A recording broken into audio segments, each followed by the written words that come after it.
Halo, saya Yohana Bianca Setiawan Lukas dengan NIM 22610004 dari Prodi Psikologi. Dalam kesempatan kali ini, saya akan menjelaskan tentang psikologi pada masa pertengahan di dunia Islam, khususnya pada tokoh Ibnu Sina. Selamat menonton. Kesempatan kali ini, saya akan menyampaikan banyak hal, di antaranya pandangan Ibnu Sina mengenai jiwa, neuropsikologi menurut Ibnu Sina, spekulasi Ibnu Sina tentang gangguan kejiwaan dengan otak, metode pengobatan menurut Ibnu Sina, dan pandangan Ibnu Sina mengenai death anxiety. Pertama, ada pendahuluan atau biografi singkat tentang Ibnu Sina. Ibnu Sina memiliki nama asli Abu Ali Al-Husain Abdullah Ibnu Sina atau biasa dipanggil dengan Ibnu Sina, atau di Eropa Ibnu Sina lebih dikenal dengan nama Avicenna. Ibnu Sina lahir pada tahun 980 di Afeshahan dekat Bukhara, Persia, atau sekarang merupakan bagian dari Uzbekistan. Ibnu Sina merupakan seorang filsuf muslim yang sangat terkenal sampai sekarang.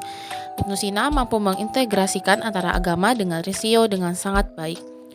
Buku-buku Ibnu Sina, terutama Al-Qanon fi Al-Tib atau The Canon, adalah karya besar yang sangat banyak menginspirasi ilmu kedokteran modern. Sama seperti Al-Kindi, Ibnu Sina, pemikirannya juga banyak dipengaruhi oleh pemikiran para filsuf Yunani kuno.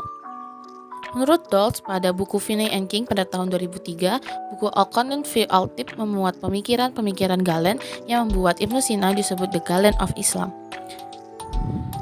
Ibnu Sina tidak hanya berbicara tentang metafisika dan ilmu kedokteran, tapi juga berbicara tentang psikologi. Kedua, pandangan Ibnu Sina mengenai jiwa. Pandangan Ibnu Sina mengenai jiwa banyak dipengaruhi oleh Aristoteles.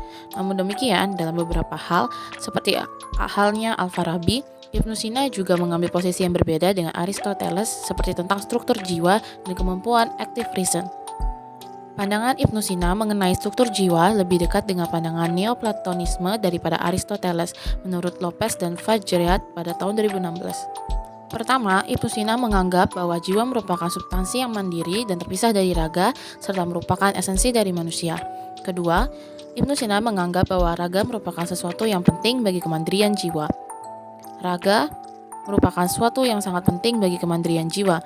Raga merupakan instrumen bagi jiwa, dan tanpa raga, jiwa tidak mungkin melakukan persepsi, baik yang dilakukan oleh external sense, yaitu penglihatan, pendengaran, pengecapan, penciuman, dan perabaan panas dingin, perabaan kering basah, perabaan keras lembut, perabaan kasar halus, ataupun internal sense, yaitu common sense, retentive imagination, estimative power, compositive imagination, memory, attention, dan cogitative facultative.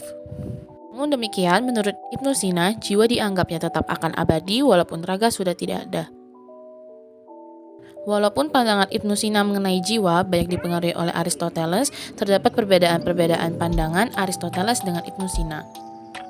Yang pertama, menurut Aristoteles, indera hanya terdiri dari 3, yaitu common sense, imagination, dan memory.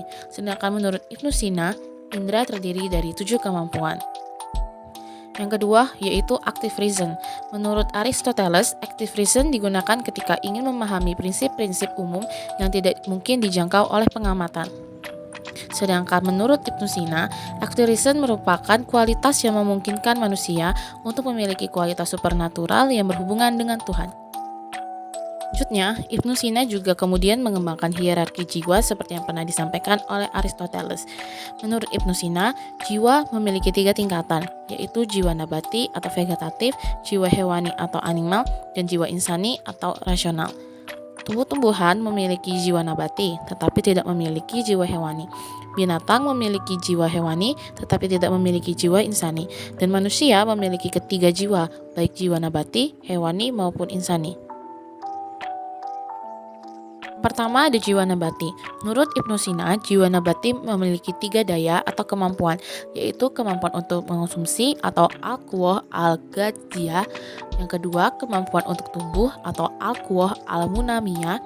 Dan yang ketiga, kemampuan untuk melakukan reproduksi atau al-quwwah al-muwalidah. Jiwa nabati ini dimiliki oleh tumbuh-tumbuhan, binatang, dan manusia. Tumbuh-tumbuhan mengonsumsi saripati tanah, tumbuh menjadi besar, dan bereproduksi. Demikian juga binatang dan manusia. Konsumsi merupakan syarat bagi tumbuh, dan tumbuh merupakan syarat bagi reproduksi. Ada jiwa hewani. Menurut Ibnu Sina, jiwa hewani memiliki dua kemampuan, yaitu kemampuan bergerak atau al-quwa al-muharrika dan kemampuan mempersepsi atau al-quwa al-mudrika. Tidak seperti tumbuhan, binatang mempunyai kemampuan bergerak untuk menuju situasi yang menguntungkan atau menghindarkan diri dari situasi yang membahayakan. Berkaitan dengan kemampuan bergerak, jiwa hewani juga memiliki syahwat atau al-quwa syahwaniyah dan amarah atau al-quwa al-ghadibiyah. Syahwat mendorong jiwa untuk mendekati apa yang dianggap menguntungkan atau fight atau approach, sedangkan amarah mendorong jiwa untuk menjauhi apa yang dianggap membahayakan atau flight atau avoidance. Lalu, kemampuan persepsi dibagi dua, yaitu kemampuan persepsi internal dan eksternal. Kemampuan persepsi eksternal antara lain kemampuan untuk melihat, mendengar, mencium, mengecap, dan meraba. Sedangkan kemampuan untuk persepsi internal antara lain kemampuan untuk menerima segala bentuk pesan indrawi atau al-quwah al-musyatrak. Yang kedua, kemampuan untuk menggabungkan hasil beberapa persepsi atau al-quwah al-mutasyawirah. Yang ketiga, kemampuan berimajinasi atau al-quwah al-mutakayyilah. Yang keempat, kemampuan untuk mengestimasi atau al-quwah al-mutawahimah. Yang kelima, kemampuan untuk menyimpan informasi atau al-quwah al-hafizah.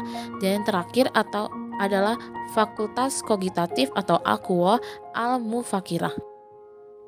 Jiwa insani. Menurut Ibnu Sina, jiwa insani atau jiwa rasional terdiri dari dua kemampuan yang keduanya bisa disebut juga sebagai akal atau intelek, yaitu akal praktis dan akal teoristis. Akal praktis merupakan kemampuan yang mendorong manusia untuk melakukan tindakan-tindakan tertentu dalam suatu situasi, sedangkan akal teoristis merupakan kemampuan dengan menginvestigasi dan mengambil kesimpulan abstrak mengenai sesuatu. Selanjutnya ada neuropsikologi. Sina meyakini bahwa pikiran dan tubuh atau mind and body relationship saling berkaitan. Gangguan fisiologis tidak selalu bersumber dari masalah fisiologis, tapi bisa juga bersumber dari gangguan aspek psikologis. Disebutkan bahwa orang yang sehat bisa sakit jika ia menganggap dirinya sakit. Ibnu Sina juga menyebutkan bahwa gangguan psikologis berhubungan dengan syaraf-syaraf yang ada di otak, yang kemudian dalam psikologi modern bisa dikategorikan dengan neuropsikologi.